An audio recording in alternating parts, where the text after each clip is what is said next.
Hey everybody, it's Carmina with Walk It Off the Virtual Walking Club. I'm stopping by this evening to chat with you about the training from the Navy SEALs. This is something that I've read about. I thought it was fascinating. And since a lot of people are always telling me that one of the hardest things is for them to stay motivated, so I said, why not? Let's talk about motivation from the best of the best. Hey, I see a few of you are joining me.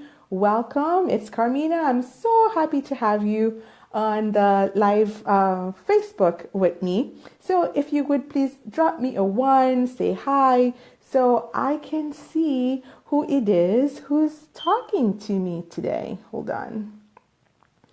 It's telling me to swipe and let's see. Okay, so motivation is so hard. It's so hard to stay motivated. And I know personally because, a year ago, well, almost a year ago, I signed up for the Avon 39 race. And you would think by now I would be far along in my training, but that is so not the case. So, the topic of motivation is a very real one.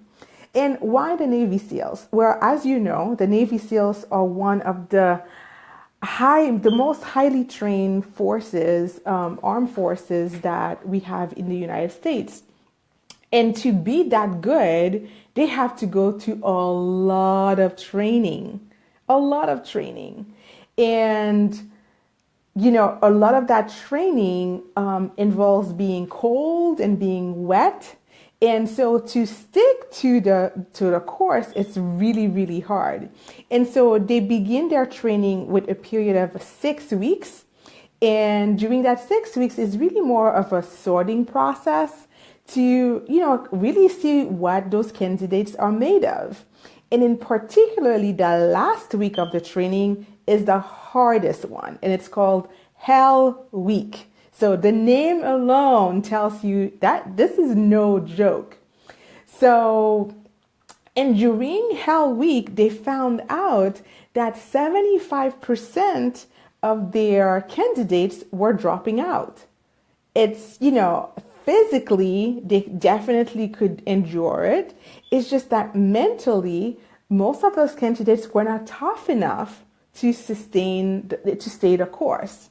And so they hired a psychologist to help them understand and train those candidates, because those people, you can imagine, it's not just anybody that applies to be a Navy SEAL, right? So, they go through all that process. They go through 6 weeks of training. So there's a lot that goes into finding those people. And for them to find out that 75 of them were dropping out at the, as they were going through the training, that's a lot of losses, right? A lot of good talent that is going by the wayside. By the way, you guys, as you're coming in, just drop me a quick note so I can do a shout out and say hello. Because until you put a comment or do a like, I really don't know who you are. And I would love to be able to say hello. So for those of you just joining us, we're talking about the Navy SEALs and how they get trained. And their training is so hard. It's so tough. It's so hard to stay through it that within the first 6 weeks, 75% of the candidates drop out. And so they hired this psychologist to help them train the Navy SEALs mentally, to build their mental toughness. And so these are the 4 things that that are part of their training that I want to talk to you about, because I imagine that if it can work for Navy SEALs who are put through one of the most rigorous training ever, I think it will work for us, right? So if you're on your health and wellness journey and you're having a hard time staying consistent, staying motivated, so those 4 tips from the Navy SEALs are bound to help you. Okay, so by the way, there is a little bit of delay in Facebook Live. So if you made a comment, if you said hello and I've not responded, it's because it takes a little while for it to show on my screen. Okay, so having said that, let's talk about the 4 skills that made the difference and brought the drop-off rate from the Navy SEAL training from 75% to 25. So you know those things really work. The first thing that the Navy SEALs are trained in is to focus on what is in front of them. So instead of thinking about the next exercise that they have to go through, and remember, these are like really tough physical things. Like they are sleep deprived, they are cold, they are wet. So for them to stay in the moment and accomplish the task, that takes a lot. So if they start thinking about whatever else is left for them to do, you can imagine they're not going to get very far. So the first thing that the psychologists trained them in was to focus on what was immediately in front of them. So how does that apply to us? Well, I don't know about you, but if you are on a weight loss journey and perhaps you have a lot of weight to lose, maybe not, 10, 20, 30, 100 pounds, thinking about 100 pounds, 50 pounds, or whatever it is, that can be quite discouraging because you're like, oh my goodness, how am I ever going to get there? Well, the trick is to focus on the next pound. If you're training for a marathon or whatever, you're running or walking a marathon, the trick is focus on the next mile. Don't think about the 25 other miles that you have to run or walk, right? Focus on what's right in front of you. Okay. Tip number 2 is to let your body remember what it feels like to win. And there is a quick exercise that I would love for you guys to do when we're done here. It's called your greatest hits. Your greatest hits is the list that you put together of things that you have succeeded at in the past. Whether it's all the way back in your childhood to things in your job, whatever you succeeded at and that made you feel good. So I want you to write that list and I want you to go back to that list, not just remembering the event itself, but remember how it felt. How did it feel when you won that race? How did it feel when you get that A on that test or that class that you thought was so hard that you could never do, right? Because when you have victories, your body feels differently, right? There's something in your body that lets you know, I got this, like I'm doing this, I did this, I was successful. So develop that list of your greatest hits and then relive those. Number 3, which is a little bit similar to number 2, is to become your own cheering section. There is something that most of us do. We all do it all the time, but very few of us are conscious of it. It's called self-talk. So a lot of time we go through the day and unconsciously we're giving ourselves all sorts of negative messages, right? Like, oh my God, I can't believe I ate, three bars of chocolate. Or I can't believe I didn't get up and go for my walk this morning. Or whatever it is that we tell ourselves that we did wrong, right? So we are constantly giving ourselves those messages. I'm bad. I'm not good enough. I'm not doing well. So one of the things that the Navy, I keep calling them Navies.